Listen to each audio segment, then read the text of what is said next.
보아스가 성문으로 올라가서 거기 앉아 있더니 마침 보아스가 말하던 기업 물을 자가 지나가는지라. 보아스가 그에게 이르되 아무개여 이리로 와서 앉으라 하니 그가 와서 앉으매 보아스가 그 성읍 장로 10명을 청하여 이르되 당신들은 여기 앉으라 하니 그들이 앉으매 보아스가 그 기업 물을 자에게 이르되 모압 지방에서 돌아온 나오미가 우리 형제 엘리멜렉의 소유지를 팔려하므로 내가 여기 앉은 이들과 내 백성의 장로들 앞에서 그것을 사라고 내게 말하여 알게 하려 하였노라. 만일 네가 물으려면 물으려니와 만일 네가 물으지 아니하려거든 내게 구하여 알게 하라. 네 다음은 나요 그 외에는 물을 자가 없느니라 하니 그가 이르되 내가 물으리라 하는지라. 보아스가 이르되 내가 나오미의 손에서 그 밭을 사는 날에 곧 죽은 자의 아내 모압 여인 룻에게서 사서 그 죽은 자의 기업을 그의 이름으로 세워야 할지니라 하니 그 기업 물을 자가 이르되 나는 내 기업에 손해가 있을까 하여 나를 위하여 물으지 못하노니 내가 물으는 것을 네가 물으라. 나는 물으지 못하겠노라 하는지라. 옛적에 이스라엘 중에는 모든 것을 물으거나 교환하는 일을 확정하기 위하여 사람이 그의 신을 벗어 그의 이웃에게 주더니 이것이 이스라엘 중에 정명하는 전례가 된지라. 이에 그 기업 물을 자가 보아스에게 이르되 네가 너를 위하여 사라 하고 그의 신을 벗는지라. 아멘. 할렐루야. 더운 날씨 가운데 건강에 유의하시면 좋겠습니다. 이제 우리 오늘은 룻기서 4장 말씀에 진입을 했습니다. 이제 앞으로 한 2번 정도 말씀을 드리면 룻기 성경에 막을 내리게 되겠다, 그런 생각을 가지게 되는데, 룻기 3장 말씀을 끝을 내면서 오늘 저와 여러분 우리 독자의 입장에서 바라보면 상당한 불안을 안고 3장 말씀이 맞춰졌다, 그런 생각을 가지게 됩니다. 왜냐하면 나오미의 기업을 물어줄 수 있는 사람이 보아스보다도 순위가 가까운 사람이 존재하고 있다는 사실이 밝혀졌기 때문입니다. 우리가 그동안 살펴보신 대로 보아스는 헷세드의 사람이고 그야말로 하나님 앞에 신실한 사람임에 분명하기는 하지만 그보다 더 가까운 순위의 사람이 어떻게 반응하게 될지는 아직까지 아무도 알지 못하는 상황입니다. 과연 누가 룻과 결혼하게 될 것인가? 보아스와 결혼하게 될 것인가? 아니면 그보다 더 순위가 가까운 친족이 그와 결혼하게 될 것인가? 시급히 해결해야 될 문제를 안고 오늘 이 3장의 말씀이 맞춰졌습니다. 물론 하나님은 드라마의 주연 배우여서 전면에 실질적으로 드러나 계시지는 않지만 모든 것을 배후에서 섭리하고 계시고 또 지금까지 하나님께서 그 손길로 이끌어 오셔서 반드시 유력한 남자인 보아스와 현숙한 여인인 룻과의 결혼을 하나님께서 이끌어 주실 것을 우리가 확신하고 있지만, 그래도 3장 말씀이 맞춰지기까지는 여전히 불확실성에 대한 그런 불안감을 안고 끝을 내고 있습니다. 그러나 우리가 이 불안 속에서도 3장 말씀에 보면 룻이 받은 두 가지 약속, 분명한 확신이 있다는 사실을 우리는 보게 되는데, 첫 번째 약속은 우리가 3장 13절 말씀에 있는 것처럼 룻이 그날 그 보아스와 타작마당에서 만났을 때 보아스가 그에게 굳세게 약속을 한 내용이잖아요.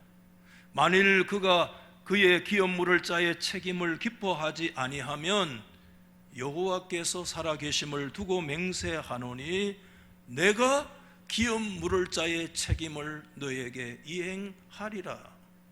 걱정하지 말고 신뢰하면서 기다리라고 하는 보아스의 타작마당에서의 굳건한 약속이 3장에 버티고 있고, 또 하나는 3장 18절 말씀 마지막 절에 그 말씀을 간접으로 받은 나오미가 소위 말해서 다시 그 보아스의 결의를 확인해 주는 약속이 기다리고 있습니다.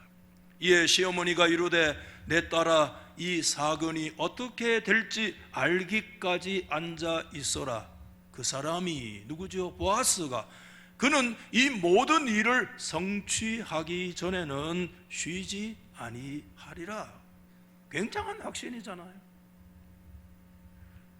보아스는 그 사명을 성취하기 전까지 절대 쉬지 아니할 거다라고 하는 이 나오미의 확신으로 이 3장의 말씀을 끝을 내고 있는데, 아니나 다를까 그 보아스의 결단성에 대한 나오미의 그 대단한 확신은 틀리지 않았습니다. 여러분, 오늘 4장에 보시는 대로 예상대로 보아스는 쉬지 않고 있습니다.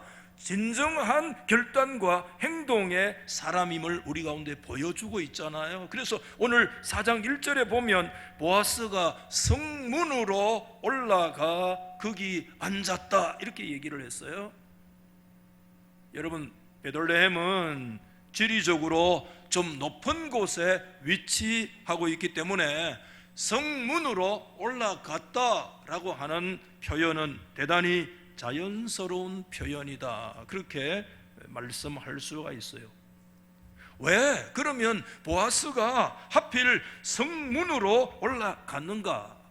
여러분, 고대 근동이나 이스라엘 지역에서의 성문이라고 하는 것은 다양한 기능을 가지고 있거든요.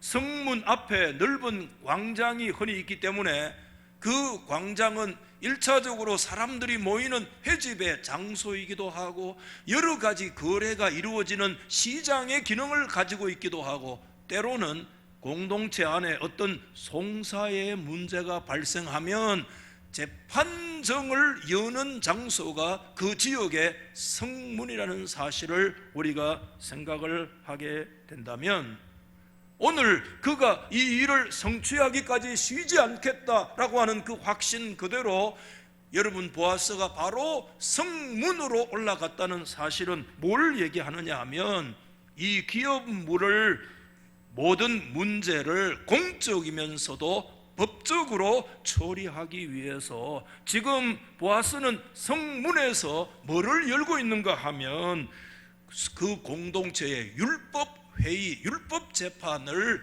지금 공개적으로 벌여놓고 있다라고 하는 사실을 우리가 좀 이해할 필요가 있을 것 같아요. 그런데 여러분, 어떤 일이 일어나느냐 하면 보아스가 성문에 앉자마자 어떤 일이 일어났어요? 1절에 보면 마침이라는 단어가 있잖아요. 그 앉았는데 마침 보아스가 말했던 기업 물을 자가 그 성문 앞으로, 보아스 앞으로 지금 지나가고 있어요. 한번 받아봅시다. 마침. 우리 여기서 뭘 느낄 수 있어요? 그 적시성, 그 라이트 타임, 하나님의 뭐죠? 섭리, 우리가 충분히 느낄 수 있잖아요. 정말 3장 말씀이 굉장히 불확실성 가운데, 이 독자로 하여금 굉장히 불안한 가운데 3장이 맞춰 졌지만 4장 1절에 보아스가 성문에 올라가 재판장의 자리를 앉는 그 순간, 그 즉시 바로 그때 누가 지나가느냐 하면 그 상대자 기업 물을 자가 마침 지나가는, 우리가 여기에서 이 룻기 성경이 우리 가운데 가르쳐주는 이 하나님의 손길, 그 불안 가운데서도 여전히 하나님은 섭리하고 계시는구나. 우리 인생에 뭔가 확정된 것이 전혀 없는 그런 가운데서도 하나님은 우리를 떠나지 아니하시고 여전히 저와 여러분의 삶의 중심에서 섭리하고 계시는 하나님이시구나. 한번 아멘 합시다. 아멘이시죠? 그러자 보아스는 그 사람을 부릅니다. 뭐라고 불러요? 아무개여, 이렇게 불러요. 아무개여, 이리로 와서 앉으시오. 그랬더니 그 사람이 와서 보아스와 함께 지금 자리를 잡고 있고, 연이어서 보아스가 성읍의 장로 10명을 청하여서 그 자리에 함께 앉히는 것은, 장로 10명이라고 하는 열이라는 숫자는 흔히 한 공동체를 형성할 때 보통 유대인들은 10명 정도의 숫자가 되어지면 회당을 짓고 10명 정도면 하나의 공동체의 형성의 시작으로 본다는 그런 생각들을 가져본다면, 여기에서 10명의 장로는 베들레헴을 어떤 면에서 대표하는 그 공적이고 법적인 절차의 정인으로 그 자리에 앉아 있는 것을 우리 충분히 이해할 수가 있습니다. 여러분, 이제 재판정은 벌어졌잖아요.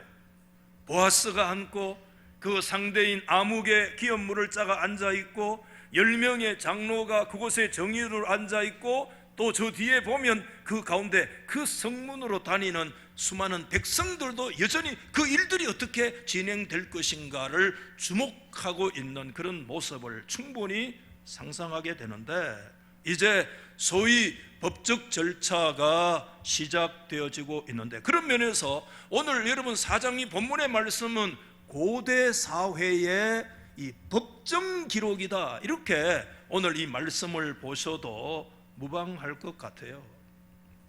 여러 가지 생각할 거 많이 있지만 우리가 좀 말씀을 풀어가는 그런 의미에서 이 법정 기록에서 제일 먼저 좀 오늘 한 가지 주목해야 될 단어가 있다고 생각하는데, 그게 뭐냐 하면 보아스가 앉고 그 다음에 그 상대 기업 물을 자가 마침 그 순간에 지나가는데 그 사람을 보아스가 부르는 호칭 한번 받아 해보실까요?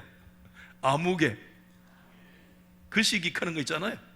아무개요, 아무개요 하는, 여러분 이 호칭 아무개라고 하는 단어가 우리 국어 사전에 찾아봤더니 아무개는 아무를 낮추어서 부르는 말이다, 이렇게 돼 있고, 또 이름이 때로는 없거나 이름이 있어도 그 이름을 공개하고 싶지 않는 사람을 가리킬 때 아무개, 이렇게 지금 얘기를 하는데, 히브리어 단어로 보면 이 발음이 아주 독특한 발음인데 펠로니, 알모니 이런 뜻이에요. 뭐 말인지 저도 잘 몰라요. 펠로니, 알모니, 이게 뭐죠? 뭔가 비슷한 발음에 별 의미가 없는데 비슷한 발음을 반복하고 있는 이 펠로니, 알모니, 이게 이제 워드플레이라고 얘기하잖아요. 이 펠로니, 알모니 이런 단어가 여기에 사용되어지고 있는데, 다른 성경에도 보면 두 번의 경우에 이 펠로니, 알모니라고 하는 단어를 사용한 적이 구약 성경 안에 있어요.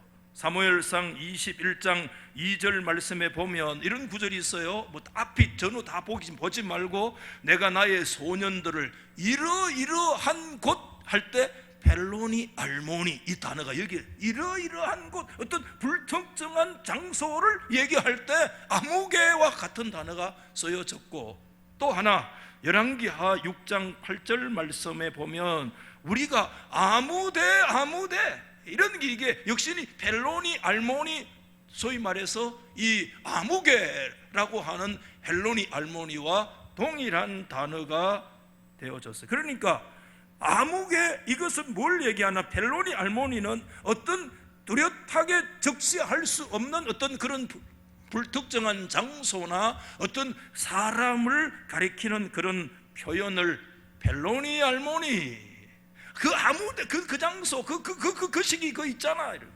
지나가는 그 홍길동 여러분, 계속해서 오늘 제가 이 질문에 좀 천착을 하고 싶은 이유는, 왜 보아스가 기업 물을 자를 아무개 이렇게 얘기를 했을까? 여러분, 보아스가 그 사람의 이름을 몰랐을까요?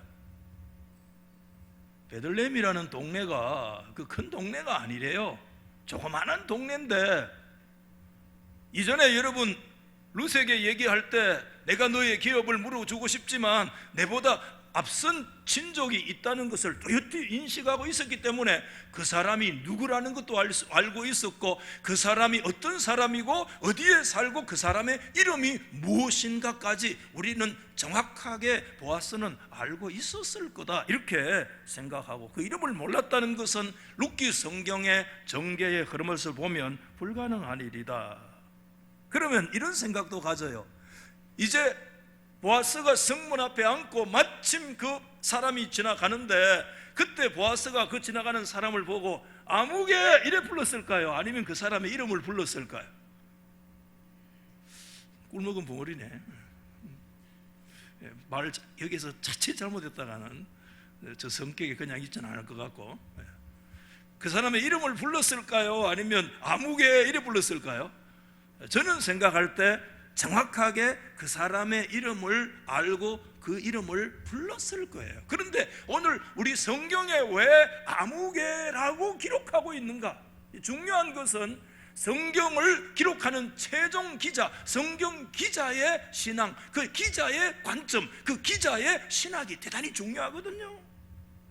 우리가 충분히 그 사람을 존경하는 마음으로 어떻게 해든 어떤 형태로든 그 사람의 이름을 불러주었을 텐데, 오늘 이 성경 룻기의 최종 기자는 그 사람의 이름을 적시하지 않고 무명시로, 무명성을 살려서 아무개, 벨로니 알모니, 저 그 시기 뭐 이렇게 이름을 처리하고 있다라고 하는 거 우리가 생각을 해보면, 여러분, 룻기에서 이 사람 자신의 이름이 정확하게 여기에 기록되지 않았다는 것은 어쩌면 굉장히 부끄러운 일이다, 이런 생각을 가지게 돼요.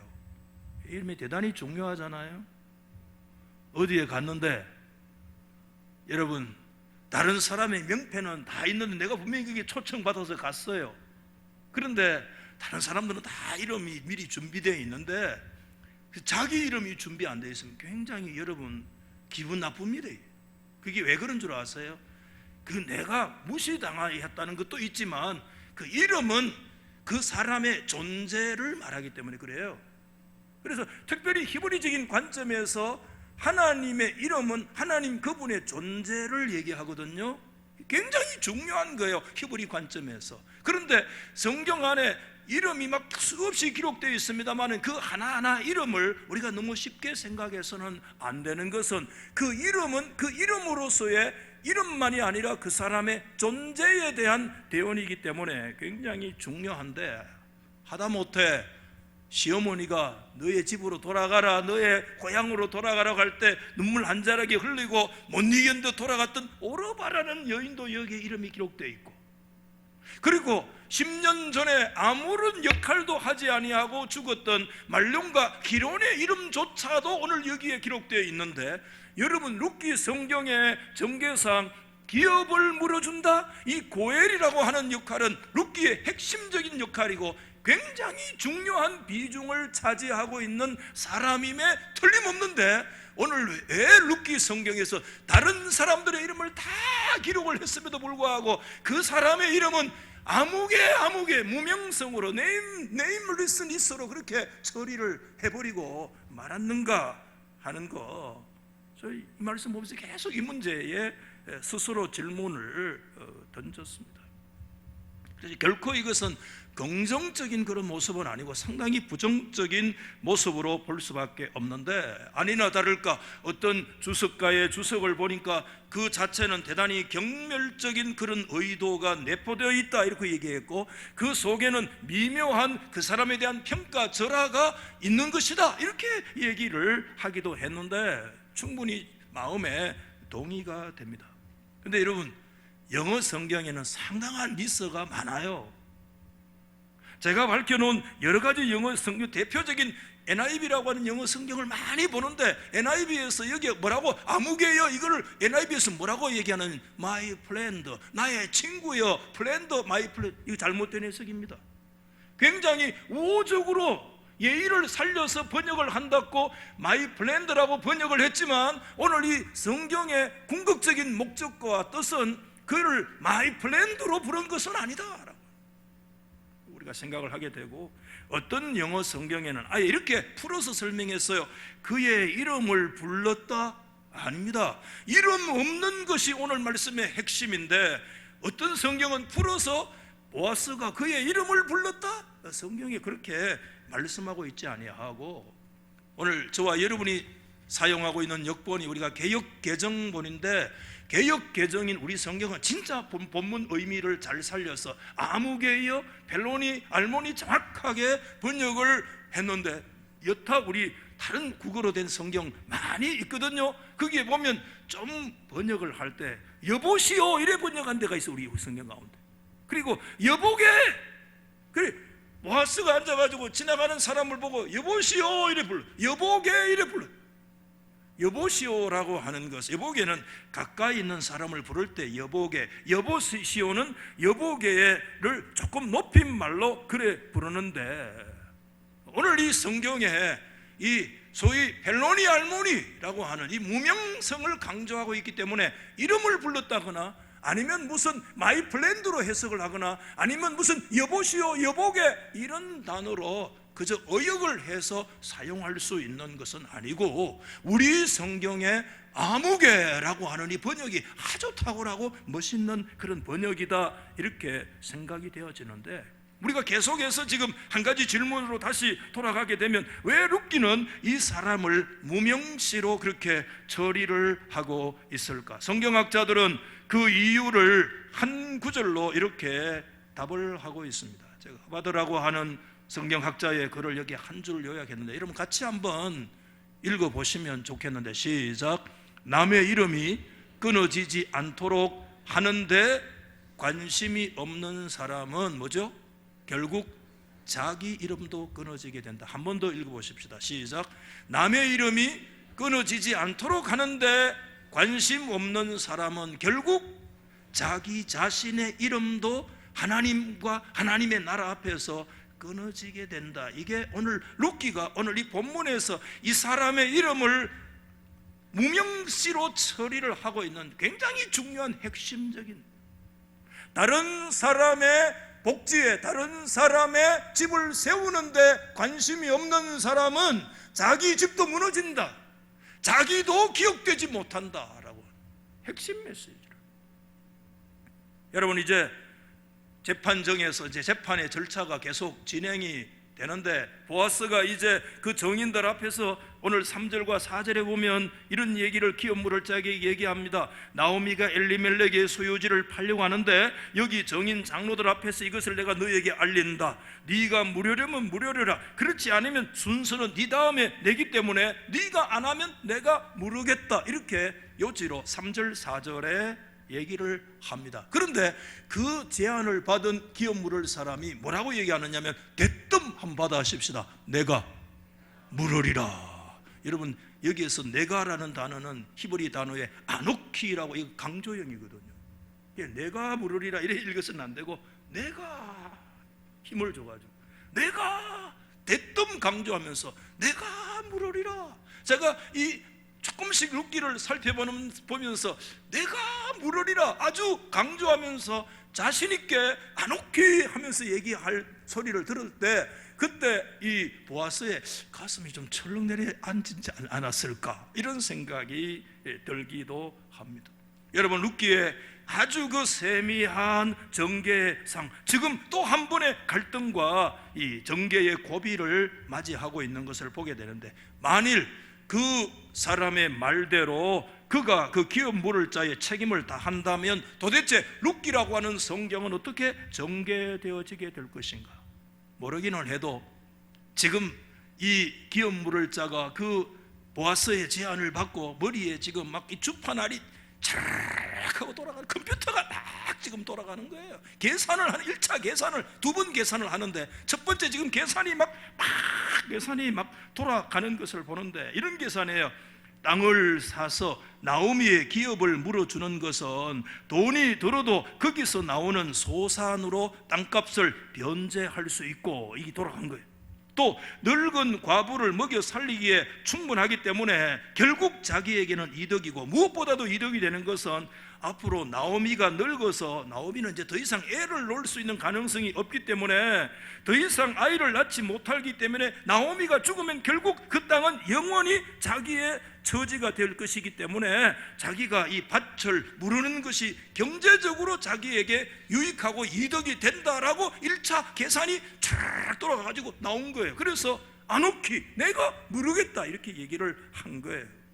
그러자 여러분, 보아스가 굉장히 지혜로운 사람, 두 번째 수를 탁 그에게 던지고 있는데, 그게 여러분 5절의 말씀입니다. 보아스가 다시 얘기합니다. 이르되 네가 나오미의 손에서 그 밭을 사는 날에, 네가 그 밭을 사는 날에 어떤 역사냐? 죽은 자의 아내 이방 모압 여인 룻에게서 사서 그 죽은 자의 기업을 그의 이름으로 세워야 할 것이다, 이렇게 얘기를 하니까, 이때 두 번째 이 기업 물을 자의 머리에 계산이 쫙 또 돌아, 제 2차 계산이죠. 머리 잘 돌아가죠. 다른 건 안 해도 숫자 계산 잘 돌아가잖아요. 돈 계산은 우리 다. 저는 이게 좀 어두워요. 은행 가는 일이 제일 힘들어져요. 두 번째 막 싹 계산이 이루어지는데, 이런 계산입니다. 우선 땅값을 지불하고, 또 그렇게 되어지면 두 여인을 먹여 살려야 하고, 룻이 아직 젊은 여인이기 때문에 그 사이에 아기가 태어나면 그 아이가 클 때까지 양육해야 되고, 결국 그 땅은 죽은 엘리멜렉의 소유로 남게 될 것이고, 그렇게 되어진다면 자기에게 별로 돌아오는 것은 없고 재산상의 손실이 크다라고 하는 두 번째 계산 결과 판단이 서게 되자, 그가 이렇게 이번에 얘기를 합니다. 이렇게 얘기하죠. 6절에 나는 내 기업에 손해가 있을 것 같다, 그래서 나를 위해서 무르지 못하겠다라고 완전히 그냥 꼬리를 내리고 한 발 물러서고 있는 거 보게 됩니다. 여러분, 여기에서 내 기업에 손해가 있을 것 같다라고 하는 말은 내 기업을 망가뜨릴 것 같다. 다시 말해서 엘리멜렉의 토지를 사고 룻을 사서 계대 결혼을 하면 마치 자칫 자신의 기업마저 휘말려 들어가서 망하게 될 위험이 있다는 판단을 하게 되어지면서, 내가 물으는 것을 네가 물어라, 나는 물으지 못하겠다. 지금 역으로 오히려 보아스에게 그 순서, 자기의 순서를 양보하고 역제안을 보아스에게 네가 물어라, 네가 이제 그 권리를 가져라 라고 얘기를 하면서, 그 사람의 말은 그것으로 그 하나님의 역사 중앙 무대에서 영원히 이제 사라지고 있는 모습을 우리 성경이 가르쳐 주고 있습니다. 여러분은 어떻게 이 성경을 계속 읽고 저하고 함께 가시는지 몰라도요, 성경을 좀 전문으로 보는 사람은 오늘 이 부분에 복잡한 숙제, 해석해야 될 어려움의 문제들이 확 산적해 있어요. 일일이 다 제가 말씀을 못 드리는 거예요. 그 중에 한 가지 간단히 대표적으로 얘기하면, 여기에 새로운 문제가 3절에 엘리멜렉의 소유지라는 게 갑자기 등장했어요. 그러면 엘리멜렉이 원래 땅이 있었단 말인가? 그러면 원래 땅이 있었으면 뭐라고 돌아와서 남의 집에 보리 이삭 주우러 다녔느냐, 이게 도대체 어떻게 된 문제냐라고 하는, 굉장히 이전에 한 번도 언급되지 않았던 엘리멜렉의 소유지라고 하는 이런 문제가 언급되어져 있는데, 여러분, 이 문제를 하려고 하면 부시라는 주석가는 이 한 문제를 가지고 제가 읽어보니까 40페이지를 주석했더라고요. 미쳐버리는 줄 알았어요, 그 책을. 40페이지를. 그래서 제가 뭐 오늘 그 얘기를 하려고 오늘 이 자리에 선 건 아니잖아요. 우리 신학교도 아닌데. 한마디로 저는 그렇게 이해를 했어요. 이게 뭐냐 하면 유대인들의 히브리 입장에서의 땅의 문제는 궁극적으로 땅은 못 팔도록 되어 있어요. 다 하나님의 것이고, 그런 면에서 땅은 그 지파 시족의 것이에요. 굳이 내가 가지고 있는 것이라면 땅의 소유권이 아니라 내 가지고 있는 땅의 이용권 또는 땅의 사용권을 가지고 있는데, 정확하게 우리가 고대의 풍습과 관습을 다 이해하지 못하고 모르는 영역이 우리가 오늘 많이 있는 걸 인정하면 10년의 세월 이방 생활하고 오는 동안에 아마 그 토지 사용권이 다른 사람에게 이미 넘어가 있는 상황이지 않느냐.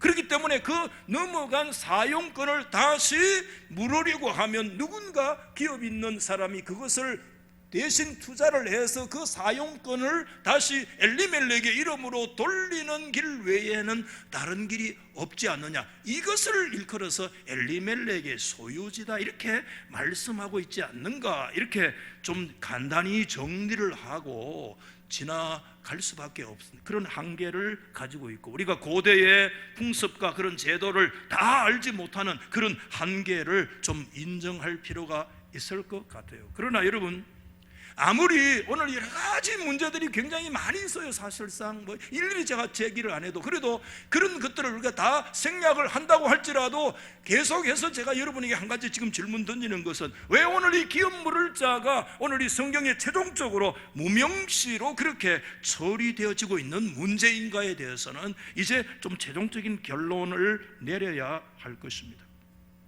여러분, 어쨌든 보아스보다도 더 가까운 기업 물을 자는 자신의 형제의 이름이 지금 끊어지는데, 후사가 없이 죽었으면 그 공동체에서 그 형제의 이름이 끊어지는 것이면, 오늘 성경 여러분 율법의 정신은 누군가 기업을 물어서 그 끊어진 형제의 명예와 그 기업을 그 이름을 다시 명맥을 이어주는 것이 하나님이 말씀하시는 율법의 근본적인 정신인데, 중요한 것은 오늘 이 기업 물을 사람은 전혀 그런데 관심이 없는 사람이다 하는 것을 우리에게 가르쳐 주셨어요.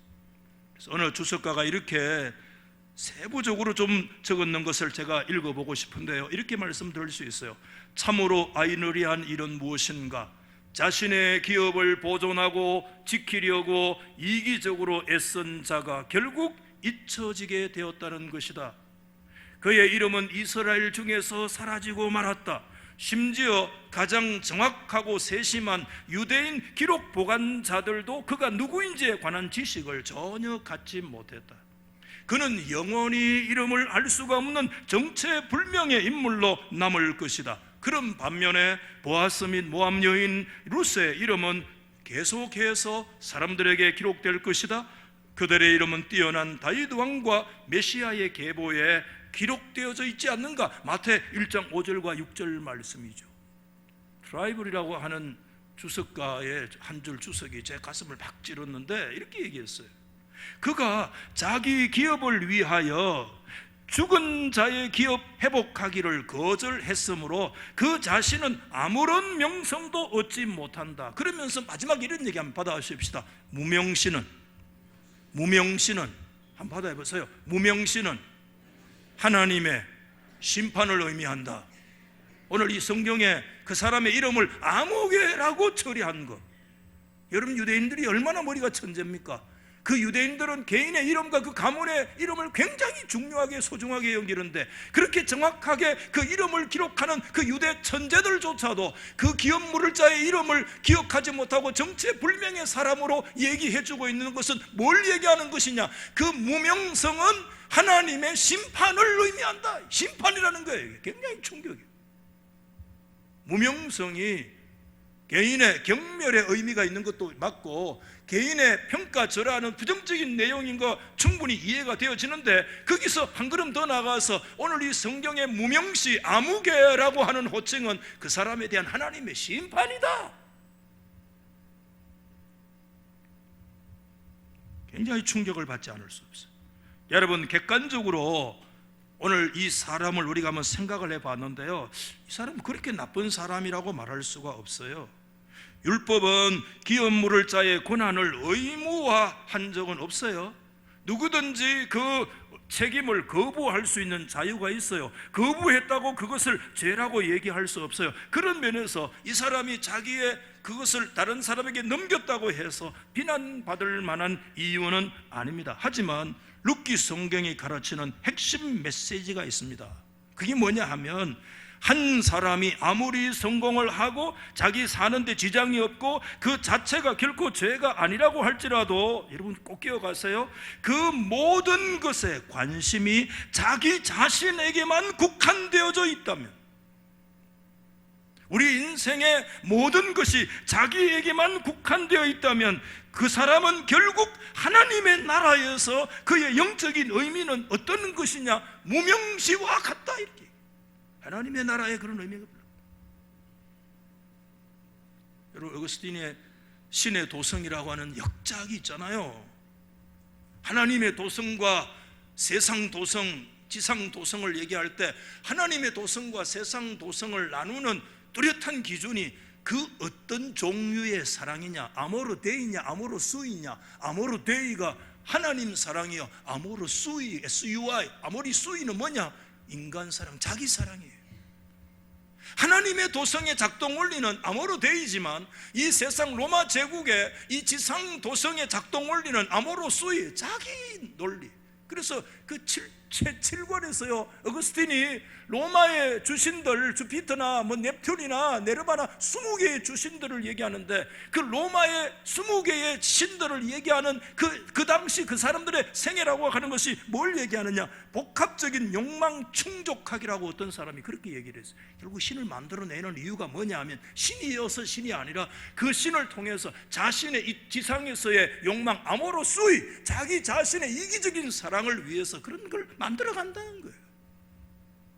결국 여러분, 하나님의 나라는 아모르 데이의 추구의 역사가 없이 아모르 수이, 자기 자신의 사랑과 자기에게만 관심이 있다면 그 사람이 굉장히 성공한 사람이고, 그 사람이 굉장히 어쩌면 물질적으로, 지식적으로, 사회 포지션으로도 다른 사람이 부러워할 만한 그런 위치에 있다고 할지라도, 그의 궁극적인 모든 관심이 아모르 데이가 아니라 자기 자신에게 국한되어져 있다면, 하나님의 나라에서 그 사람은 어떤 의미냐? 무명시다. 꼭 기억해. 이게 오늘 이 핵심. 그 사람은 무명시다.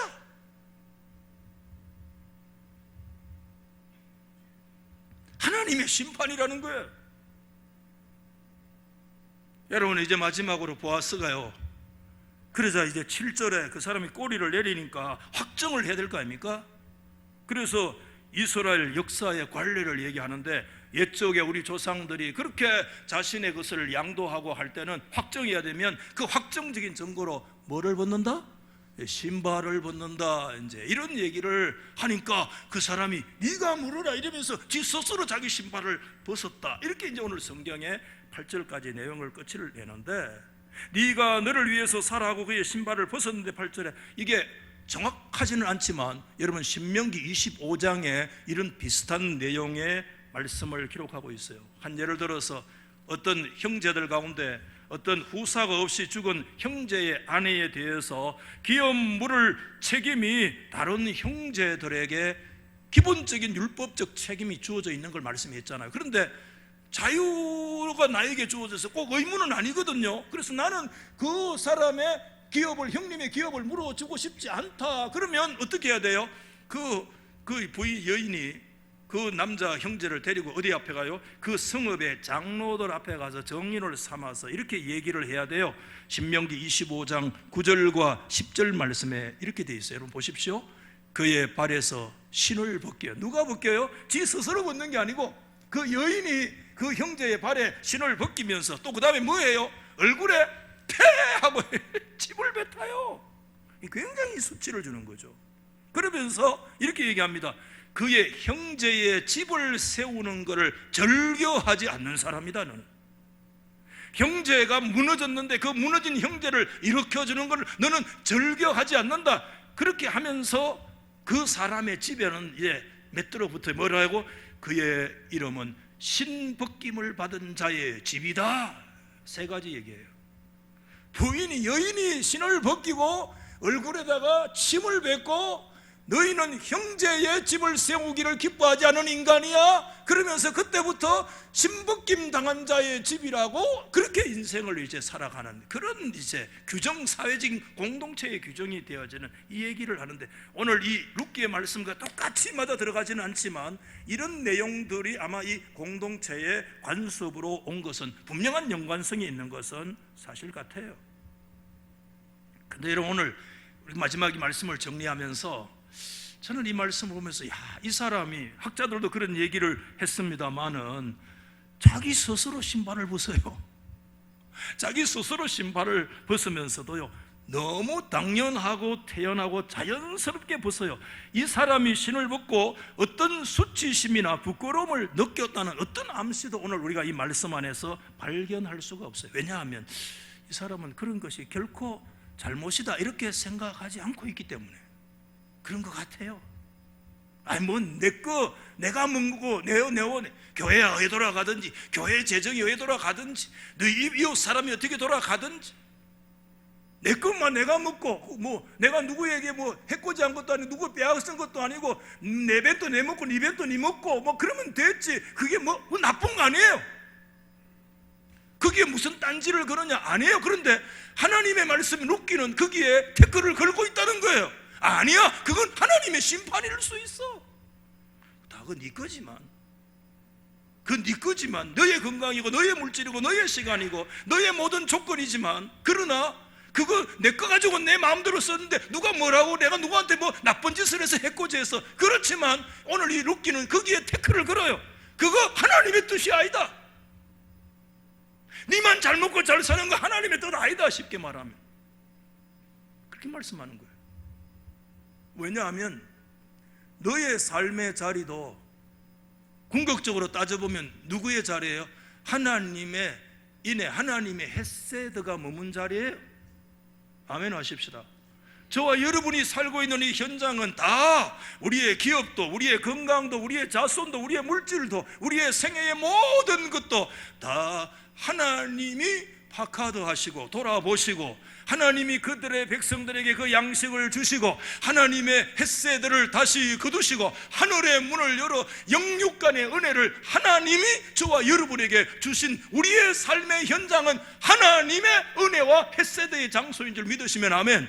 그런 장소에 있습니다. 그런데 그런 하나님의 햇새의 현장에 서 있으면서 타인의, 이웃의 복지, 타인의 관심, 무너지고 고통당하고 폭탄맞은 인생들에 대해서 전혀 관심이 없고, 내가 잘 먹고 잘 살면 됐지 뭐, 내가 그냥 적금하고 살면 되고, 내가 집 살면 됐지 뭐, 여기만 생활하는 것에 대해서 굉장히 태클을 걸면서 그거는 하나님의 심판이야, 이렇게 말씀하는 거예요. 여기에 태클을 걸고 들어오면서 너의 삶의 자리가 하나님의 햇세더의 자리인 걸 기억해라. 베들레헴이 그때 흉년이 들었을 때 그 흉년을 거두시고 그 땅에 풍년을 주신 분이 누구시냐? 하나님의 햇세더 아이가. 너희가 그렇게 많은 보리를 거두고 그렇게 추수의 수확을 할 수 있는 것은 그 1장 6절에 하나님 여호와께서 그 백성들을 돌보시고 그들에게 하나님의 땅의 씨를 주셨기 때문에 그들이 추수의 역사를 거둘 수 있는 것이지, 그렇지 아니하고 오늘 우리가 거둘 수 있는 것이 뭐가 있느냐? 그러므로 네 자신도 하나님의 햇세드의 현장에 서 있기 때문에 너의 모든 영육간의 자원을 통해서, 제가 말씀했잖아요, 햇세드의 두 가지 팔이 있는데 위로 하나를 향한 햇세드의 팔은 하나님의 영광을 위해서 우리가 살아야 됩니다. 사랑하는 우리 성도 여러분, 우리가 30대, 40대, 50대 인생을 60대로 지금 살아가고 있잖아요. 저와 여러분이 우리의 하나님이 주신 영육간의 모든 이 자원이 가용되어져서 위에 계시는 살아계신 하나님의 영광을 위해서 살 수 있는 그런 햇세드의 삶이 실천되기를 주의 이름으로 축원합니다. 뿐만 아니라 또 하나의 햇세드의 팔은 하나님이 주신 그 햇세드의 거룩한 통로로서의 이웃의 무너진 자, 고통당하는 자, 시련당하는 자, 인생의 폭탄을 맞은 자, 인생의 여러 가지 시련과 고통과 질병 가운데 떨어져 있는 자, 갇힌 자, 어려운 자들을 그 집을 다시 세우는데 네 관심을 가져라. 이게 햇세드라는 거예요. 그렇지 않으면 성경은 그 사람에 대해서 개인적으로 그 사람이 성공한 자수성가할 수도 있고, 부족한 사람이지 않을 수도 있고 사회적인 명성이 있고 잘 먹고 잘 살 수 있고 그렇게 나름대로의 이름을 남기는 그런 인생일 수가 있지만 하나님의 나라에서 영적인 의미로 그 사람은 네임리스니스다, 그 사람은 무명성이다 하는 것을 오늘 이 성경이 우리 가운데 가르쳐주고 있습니다. 보아스를 보십시오. 그는 아무도 자기에게 주어진 그 얼마든지 외면해도 아무런 뭐라고 말할 사람은 없어요. 그렇지만 여러분, 자신의 재산상 경제상의 손실을 감수하면서까지 그 일들을 굳이 하는 것은 그 여자 하나를 취하기 위해서 아니에요. 오늘 이 성경 전체는 하나님의 헤세드, 무너지고 고통당하는 그 이웃의 사람들의 집을 세우려고 하는 복음의 정신이고 율법의 의무가 아니라 율법의 정신을 가지고 그 사명들을 믿음으로 감당해 나가고 있는 그 모습을 성경은 우리 가운데 가르치고 있어요. 그래서 아무개와 보아스가 같은 재판석상에 앉아있지만 전혀 다른 인생의 길을 걸어가고 있는 두 사람을 오늘 이 성경은 대조해서 우리 가운데 보여주면서 네가 하나님 앞에서 어떤 이름을 남길 것인가? 네가 먹고 쓰고 자고 성공하고 네 아무런 부족함이 없지만 하나님의 나라에서 그 이웃을 세우기를 기뻐하지 않으면 너는 하나님의 나라에서 네 스스로도 기억되지 않을 것이다. 히브리인들에게 기억되지 않는다는 것은 하나님의 무서운 심판입니다. 그들이 왜 지옥 서울을 무서워했는 줄 아십니까? 서울은 아무도 기억하지 않기 때문에 그렇습니다. 보아스의 길을 걸어갈 것인가, 그 벨로니 알모니에 우리가 길을 걸어갈 것인가에 대해서 오늘 우리 가운데 말씀하고 있습니다. 그래서 오늘 저는 오늘 찬송을 이 시간에 우리 시간이 좀 갔습니다만 한번 다시 부르려고 하는데, 여러분